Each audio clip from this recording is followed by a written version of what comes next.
Welcome back to the Fit Minute Podcast, Fitness for Real People, with your host, Gabrielle Mazar. On today's episode, Gabrielle interviews Stacy Harris.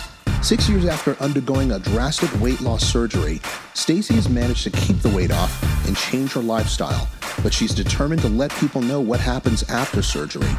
Was it exactly what she thought it would be? Hear her story from before, during, and after her weight loss.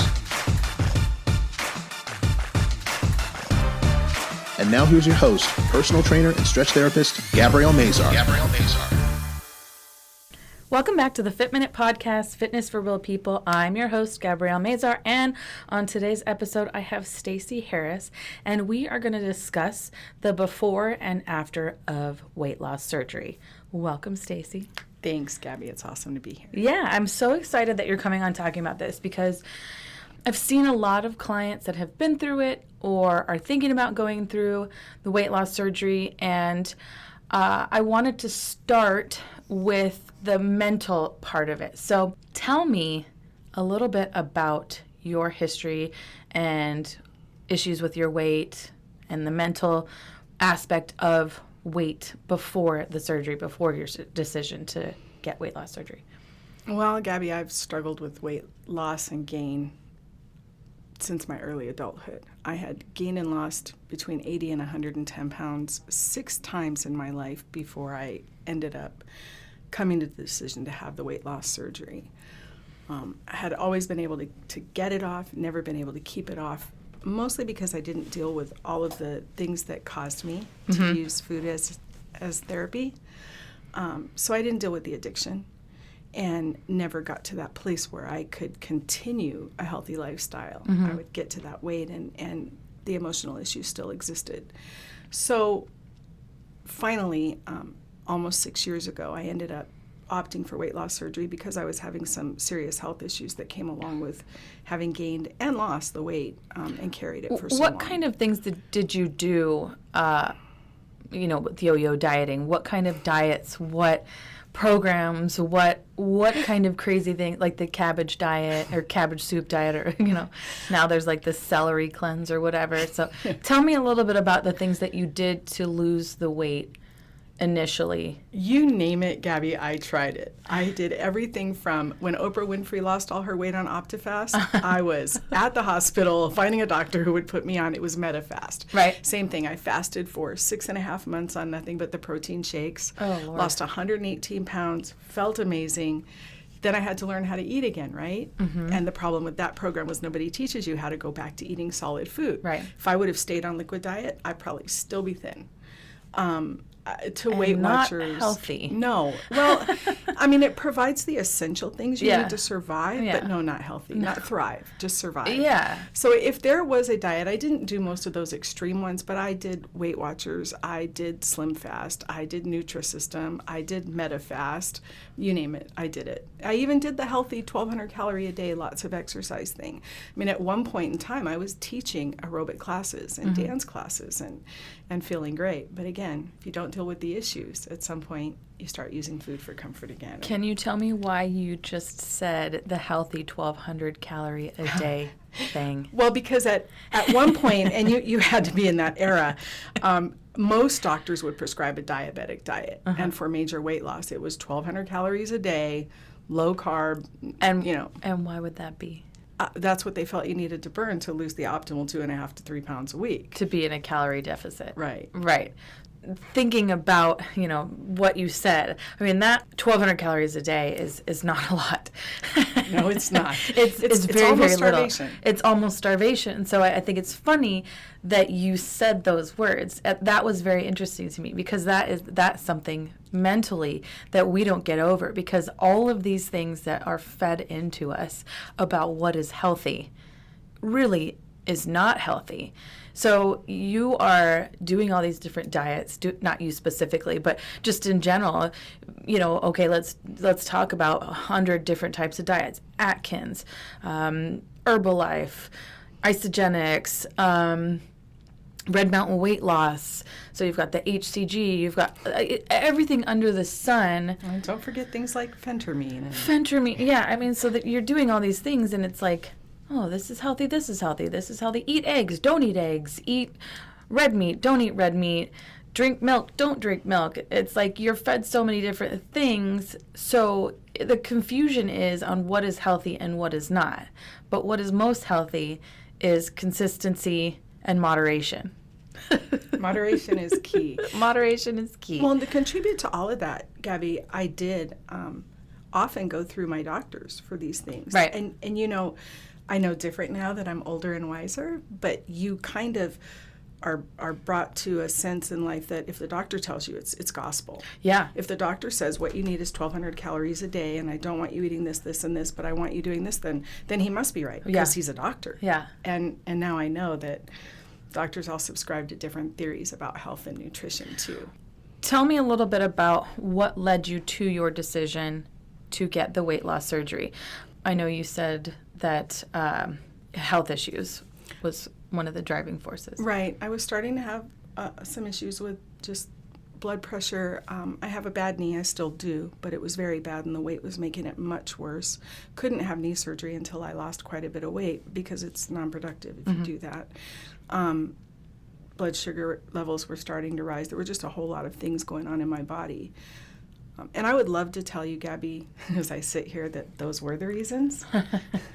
They contributed, and they got me approved for the surgery. Yeah. The reason was desperation. Okay. I was at a point in my life where I was going through a lot of life changes, and I was desperate for something, anything that might give me a more permanent weight loss and help me feel better about where I was at. I'm never going to lie to you. I could, but I think there are, I talk to lots and lots of men and women who are going to go through this, and truth be told, it's the decision for a large number of people. I think that is the majority decision because you feel like it's going to be a permanent solution. And statistically, it's not. There are a few different weight loss surgeries. Can you explain some of the types of weight loss surgeries there are? Well, there were a handful. They've quit doing some of them because of the dangers, but the ones you'll come to now most often is Roux-en-Y, which is what I had, and then a gastric sleeve. Some surgeons will still do banding, but it doesn't offer much long-term success, and short-term, the side effects can be really bad. Okay. Those are the majors. There's a duodenum surgery that is far more extreme.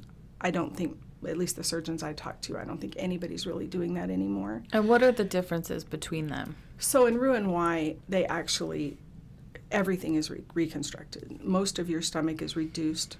They sew it off. And then they actually, it's called Roux-en-Y for that reason. And the best thing to do is look it up and look at the photos. But they actually disconnect your intestines. But because it forms a true Y. They disconnect your intestine. They change the opening into your stomach, the opening out of your stomach, and literally they reroute how food goes through your body. So that's the Roux-en-Y. The sleeve is a little bit different, far less complex. With a little bit less long-term success in the studies I know. But those are the two main surgeries everybody's having now, other than stomach stapling or banding. So what are the long-term effects of the Roux-en-Y? How much time do you have? As much time as we need. So here's the thing, Gabby, and this is the thing I like to try to share with people, especially people who are considering the surgery but are on the fence, is that it's innumerous. The long-term effects truly are innumerous. Vitamin deficiency because of malabsorption. You have to be on a religious regimen of vitamin supplements and be very in tune with your body to recognize when one of them you still need more, because on the daily you are going to not absorb the nutrients from the food you eat, no matter how healthy you eat, the way, quote, normal people would, people who have not realigned the entire digestive system of their body. Right. Because you're skipping a large portion of your intestines that you are digest right and bring those nutrients to your body. Right. And now rather than having all of that time to pass through and be absorbed, it passes through immediately. You have to change the way you eat forever, and I don't just mean on a nutritional front. Of course, you have to make healthy lifestyle changes and pick a nutrition plan that works for you. But you also can't do, a friend of mine calls the splurges of the nutrition program soul food, but you really aren't afforded a lot of those luxuries anymore. I can't decide, I've done really, really well and I want a donut. because the amount of sugar in a donut is inevitably going to make me sick. Your body can't handle that after surgery, so you will begin to have shakes and the stomach after effects that comes from high doses of sugar. You're not going to drink daiquiris anymore. Yeah, I mean, no, actually, full-on sporadic diarrhea. If we're going to be blunt about it. I was putting it nicely. But it's one of those things that it seems like a small thing, but it's not. Yeah. You know, you lose all this weight, and I think, you know, along with some of those things, and again with the vitamins, hair loss, skin issues, there are so many if you don't truly stay in touch with your body. You can't eat quickly anymore because the exit hole of your stomach is so small. If you don't chew your food super thoroughly, you will plug the hole with a piece of whatever, chicken skin, a piece of meat you didn't chew correctly. Once it was a carrot for me. It took me, it was volatile throwing up for probably an hour before it finally came up. And then I knew. So you have to learn. And I have learned. I very seldom have these things, but I'm 6 years in. Right. And still will have issues where I'll take a bite of something, not chew it well, and the next thing I know, well, this date or this whatever it is over because I'm about to spend a couple hours in the bathroom throwing up most likely. And then the self-image issues. Yeah. I mean, nobody talks about it, but for me, it's the biggest long-term effect concern. It takes the most effort, energy, and emotional investment to get past. And that's one of the things nobody prepares you for. Yeah. Everybody thinks you're going to have this surgery and you're going to feel amazing. And don't get me wrong, I do. It's nice to carry around 200 less pounds every day and be stronger and more fit. But nobody talks about what happens when you look in the mirror after you've lost all this weight so rapidly and the self-esteem effects it can have on you. Explain a little, like go into depth into why you're saying that. Like, what are these issues and specifically? Okay, let me be completely real with you, like always. So you're losing the weight and you feel amazing, and you are losing it quickly. I mean, I lost 90 pounds in the first 6.5 months. Wow. Yeah, and that's pretty really good, fast. Honestly, yeah. Other than all of the sickness and stuff that comes with it, but feeling pretty good. And then one day, I got out of the shower and I caught a glimpse of myself in the mirror. And I hadn't really done that much. It'd been mostly like with my clothes on. The clothes are smaller. You feel good. You're shopping for smaller clothes. And I absolutely lost it. Just started bawling. I felt disgusted with the way my body looked.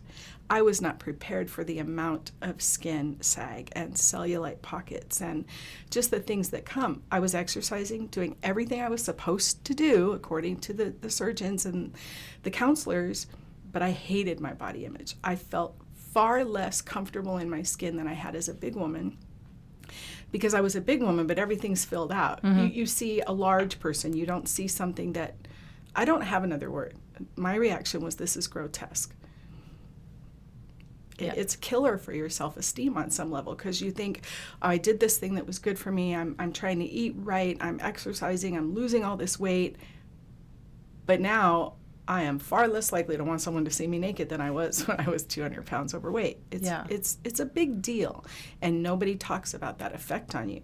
So now I'm completely emotionally beaten again, having to deal with that, find ways to deal with that and the self-image issues and fight to the top, and it's difficult.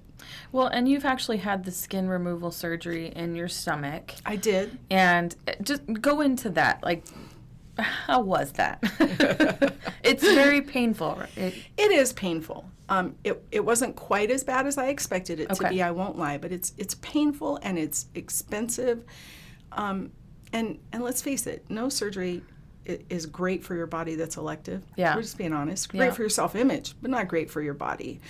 And it cost me, despite the fact that I was walking every day, doing all the things I was supposed to do, it cost me almost $10,000 to get the skin on my stomach removed, which at that point was less cosmetic almost than necessary because the skin apron, I love to hike, I love to be active, and I would chafe and rash and get infections. So it almost becomes a medical necessity. You have to, yeah. Right. So I have a beautiful belly button now, but it cost me $10,000 and about 3 months of healing because due to all the other surgeries I had, those things have to be done a little differently too, and the procedures are different. And that's the other long-term effect, Gabby, that people often don't don't prepare themselves for, or even if they're told, they don't really get it. I work out every day. I walk every day. I work with you. At the end of the day, there's still at least 2 more surgeries to get rid of excess skin that I can't fix with a healthy lifestyle. Right. To have the body I want to have and to feel good about how I look. So it isn't just the initial surgery. You almost have to plan for all of the others if the body image is important to you. What other skin removal surgeries do you... So I'll need one under my arms. Okay. There is a ton of excess skin under my arms, fat pockets that are almost impossible to eliminate through exercise and weightlifting alone, and my legs are the same.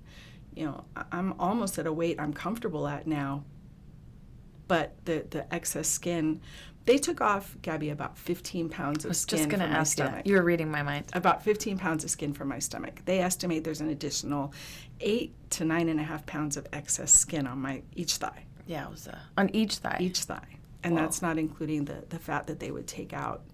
That, you can still burn fat and you can help, but the cellulite pockets just happen because of the way the rapid weight loss happens. So, there's another bare minimum of 15 pounds on my body just in my thighs that is excess weight I can't get rid of without getting rid of the skin. Yeah. Can you explain to me why you chose to go with the Roux-en-Y and not with the gastric sleeve? I wanted the most extreme surgery I could have. The duodenum, I hope I'm pronouncing that right, was the most extreme, but it is almost 100% malabsorption, or that's what the study showed at the time I had surgery.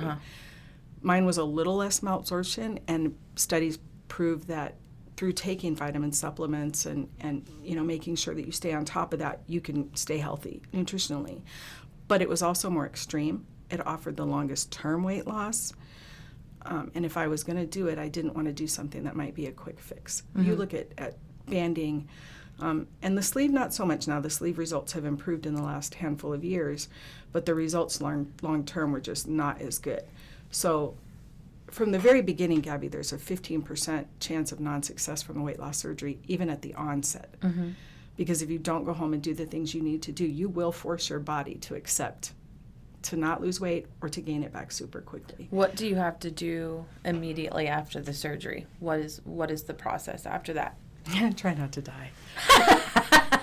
I mean, okay, good. Well, truthfully, the first few weeks, there's still a 1% fatality in bariatric weight loss surgery. So it's 1 in 100 people may die, plain and simple. Because of going into surgery or after surgery? After. And why would that be? Because of the difficulty that it can take to get enough liquid in your body. Okay. You can only hold about a tablespoon of liquid or food immediately after surgery. So you're literally taking little sips of water, all day little long. bit of yogurt. Yeah. I was big on yogurt and Jell-O because I couldn't hold anything else down. And immediately after surgery, everything is still healing in there. So you don't want to throw up. It's super, super painful. So if you don't get enough liquid in your body, I actually have a friend whose daughter died before I had the surgery, and I still did it, from literal dehydration. She wasn't getting enough fluid in. Jeez. When she went downhill, she just assumed she was tired and lethargic because of the surgery, and by the time they took her in, it was too late, and they couldn't bring her back. That's pretty extreme, but it does happen. And then, just the immediate afters, if you aren't taking care of your body, if you don't eat right, things can hemorrhage. You can get intestinal twisting from not eating correctly because now it's all rerouted. And if it twists, again, extremely painful and can be fatal because then nothing can pass through and the blockage can cause you to die. Right. So there's still a fatality rate. So you're already dealing with that. Then you're dealing with the fact that factually, even today in 2019, about 15.1% of those surgeries will not be successful. You won't ever reach your estimated weight loss. And then you look at, from 4 years down, the chances of gaining weight back are pretty high for some of the surgeries. For Roux-en-Y, it is not. Only about 15% is what today's information shows. But you go further down the road to, say, the 10th and 11th year, it's 33% weight gain. Well, I'm still young enough. I don't want to. Do you know, even if there is weight gain and it's at 33% weight gain, do you know if it's total weight gain, like if you're gaining all of your weight back, or is it a percentage of, like if you're gaining weight, say you lose 200 pounds, do you gain 100 pounds back, or do you gain all of that weight back, or what? Do you know that? Well, the statistic of even successful people is that you will gain about 10 to 15% of the weight loss back between the 4th and 6th year. Okay. And that's just your body settling into you're able to eat more now, Yeah. But you will have still long-term success minus that 10 to 15%. Yeah. But past the 11 years, it's about 33% tend to gain back enough weight that they're back in an unhealthy predicament again. Obesity. Interesting. So explain to me what the difference is with the gastric sleeve, what that process is, and why you would choose to get that instead. I'm hesitant because I don't have as much knowledge of that one Okay. as I do the Roux-en-Y and the stapling. But in essence, it's literally what they say. They put a sleeve over it so that you don't have the expansion and Yeah. contraction that you could. I'm not going to share too much because I'm afraid my knowledge isn't too grounded. Okay. And I didn't do any homework on that for you. Oh. Dang it, Stacy. I know, darn it. I fail. I can come back and we can do all the numbers because we have them. We're working on some things to get some information out there to people. But again, it's a simpler, safer surgery. You have far less malabsorption because they are not rerouting your intestines. Yeah. So it's just not as extreme. And for people who are a little bit afraid of the extremity, they'll take that route. Mm-hmm. And then, but you still have malabsorption. Yeah. Your body is still not going to absorb the nutrients like Right. it should. And so for me, it was just better to do what I felt was going to be the best long-term result for me. So statistically, the rate of alcoholism after surgery is fairly high. Can you explain that? Do you have information on? I do, actually. It's not just alcoholism, and people refer to it as addiction transfer.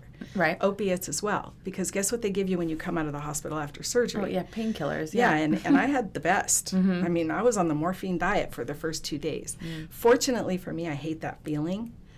So I took not as many painkillers as I should have, and I just sucked it up. But it's addiction transfer, Gabby. And the reason that happens, and it's statistically very high, honestly, but the reason it happens is because You can't eat anymore. you can't eat anymore. So if you haven't dealt with the issues, truly thoroughly dealt with them, and I'm not talking about the 6 visits or 4 visits that each bariatric surgery center will make you go through with Right. a counselor to make sure you're stable enough for the surgery. Nonsense. That is not enough to fix the problems that made you get where you were. Not at all. Plain and simple. So if you didn't deal with the issues that made you overeat, and now you can't overeat, you will numb yourself another way. Because let's face it, those of us who are food addicted found comfort in food to hide from the feelings every day that we didn't know how to deal with and didn't have the tool set to get through. I'm fortunate in that I did come to that, and I still work on it all the time, and I'm involved in a lot of groups that, when I need a kick in the butt because I start to slide, it helps. But if you don't have that, if you haven't truly delved into why you got overweight to begin with, why you used food for comfort, it's a natural progression to transfer that addiction into the next thing. Yeah. This is not just in weight loss, it's everywhere. People with meth who have gotten themselves off of meth turn into alcoholics, Yeah. right? Because they didn't deal with how they got down that road to begin with. Or they become, they're addicted to exercise. Right. It is a transfer of that addiction to something else. And you're right. I mean, the thing about food is that we need it. Right.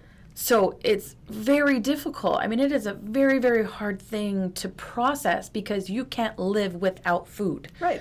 So dealing with that addiction to food is very, very hard because it's not something you can completely give up like alcohol or drugs. Cigarettes. Right. I mean, you can quit that and never ever touch it again because you don't need it to survive.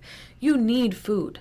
Your body needs food to eat, to live, food and water, but you need it to live. So you have to process in your head why you have that addiction in the first place. You have to process why food is bringing you comfort. What is bringing you to that point where you're overeating? And, I'm a huge advocate for therapy and counseling because everybody needs it. Everybody. I don't care who you are. If you are the most amazing person on earth, there is still something you're battling because we're human. And, if you're going to therapy and you're talking through this, why am I eating? Why does this bring me comfort? How can I understand what brought me to this? Was it abuse? Was it, whatever caused you to be in that situation? If you don't deal with it, you will be unsuccessful. Right. And it goes even further than dealing with it, because first you have to identify why you had the addiction. You have to accept the addiction. There's not a nutritionist or even a weight loss surgeon out there who's going to agree with you if you say, I just love food. No. Nobody overeats to the point that they force their body to become obese because they just like food. I like food, but that isn't why I overate. I overate to hide from all of the things in the closets of my childhood and young adulthood that I didn't know how to deal with, and nobody had ever helped me find those things. But then once you identify why, you have to decide how you're going to deal with those triggers, because it doesn't go away. Right. The skeletons in my closet, the things that made me insecure and have a lot of self-image issues and self-worth issues, they still pop up. Yeah. All the time. A couple of days ago.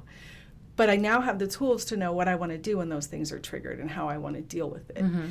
And I allow myself, the losses and the wins without going to food for the comfort. I don't subscribe to the soul food thing, because for me, it would be the same as a meth head addict. I hate to say meth head addict, but you know what I'm saying. It would be the same as going back to that drug or picking up a cigarette. Yeah. So I'm very careful not to use food as the reward, and I've learned to balance it now because food is not such a threat.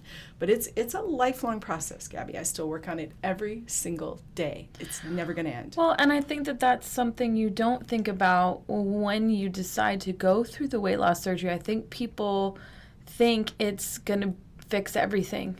No. I'm going to lose weight and everything will be good.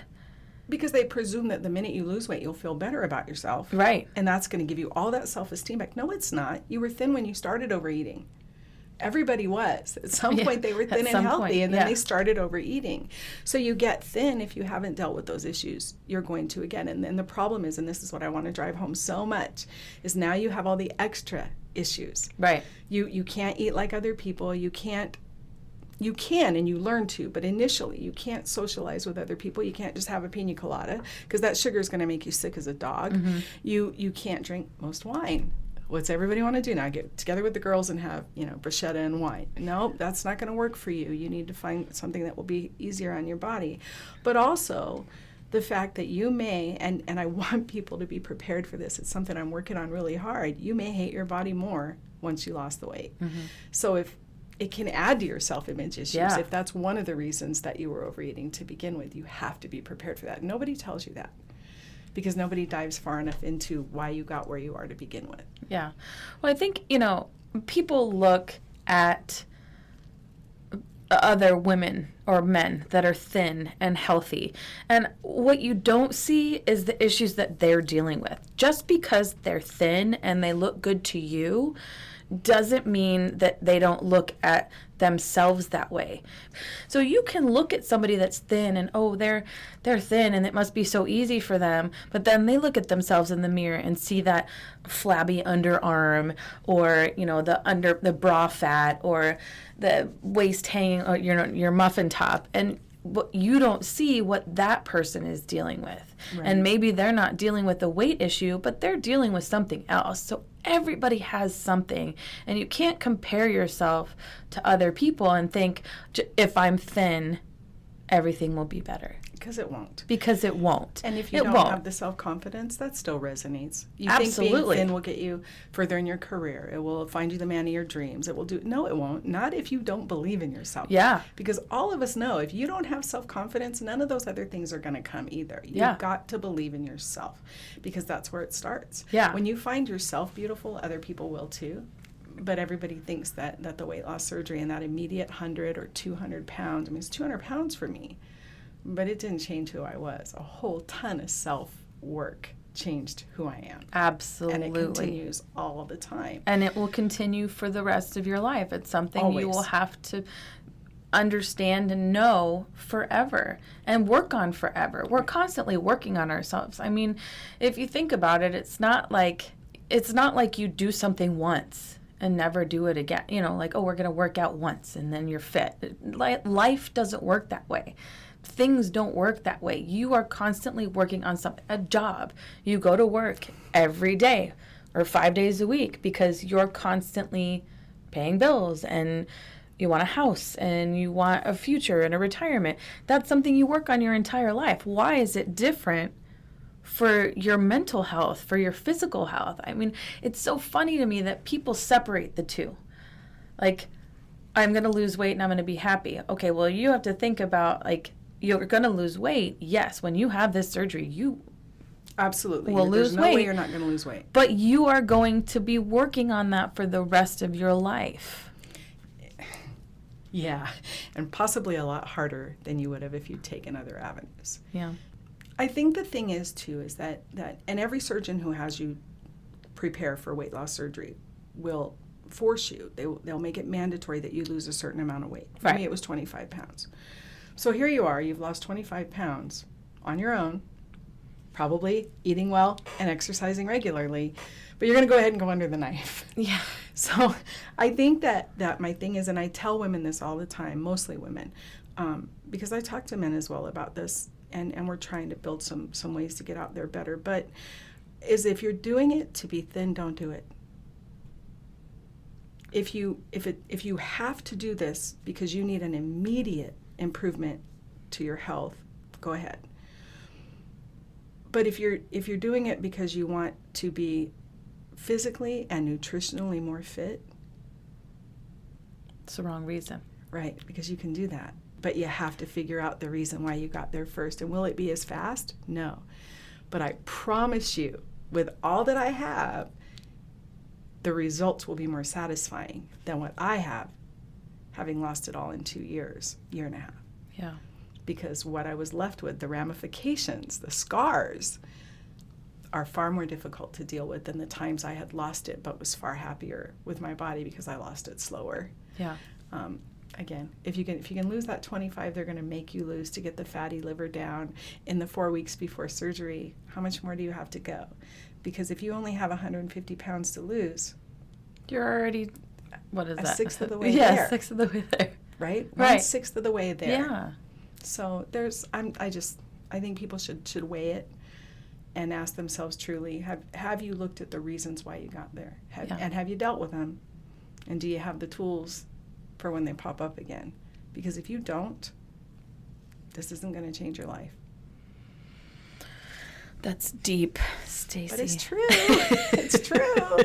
I mean, I could be all happy-go-lucky about it. And Gabby, you know I'm not 100% anti-weight loss surgery. Yeah. I think for some people it is medically a blessing that it's available to them. Yes. But I also think the large proportion of people that I talk to that are, like I said, on the fence or have just had it, didn't truly educate themselves, because there's not a lot of education out there. Mm-hmm. They'll tell you about what the side effects are immediately after surgery, and you can look up what the long-term goals are, or success is, and you can look at the fatality rates and the medical side effects, but nobody tells you what it's going to feel like 6 months in, 9 months in, a year in. I will be at my 6-year anniversary August 28th, still dealing with it. Every single day I have to monitor my body, my nutrition, all of it. I see a nutritionist once a month to make sure my vitamins are on track, because honestly, some of those deficiencies can cause you serious side effects. Potassium absorption. What do you have if you don't have enough potassium in your body? Mm-hmm. A heart attack. Yeah. Some of it is very serious, and Yeah. you have to monitor it forever, and it's not affordable. Even the vitamin supplements are not affordable. There are times I have to go in and have IV vitamin supplements, but I can feel it. So there's another $1,500 and 4 more surgeries or 3 to go when you start. And you're only thinking of the initial surgery. Right. If body image is important to you and you're going to lose it that quickly, there's a lot more money to be spent down the road and a lot more stress on your body, which is more important. Yeah. It's a process, just like anything else. And I think dealing with the mental part of it beforehand and really understanding and knowing everything about it before you really make that decision is huge. And I really thank you for coming and sharing your story. I've heard it a few times, and it's inspirational because you've been through it and been successful. So changing that lifestyle and maintaining it forever and dealing with your demons and those skeletons is the most important. And I really thank you so much for sharing your story. I really appreciate it. You're welcome. Hopefully, if you're considering or thinking about it, this helped a little bit. If you have any more questions or want to talk to Stacy personally, you can contact her by email at stacylbaca@gmail.com. It's stacylbaca@gmail.com. And I'll have that in my show notes too. So thanks for listening.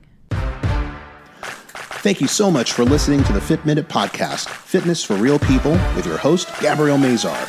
If you'd like more information on today's interview, you can find them in the show notes, or you can find them on Gabrielle's website at www.healthybodyworksaz.com. Be sure to share the show, give this podcast a review, and subscribe so you won't miss an episode. Join us next week to hear more stories of people just like you. This has been the Fit Minute Podcast with Gabrielle Mazar.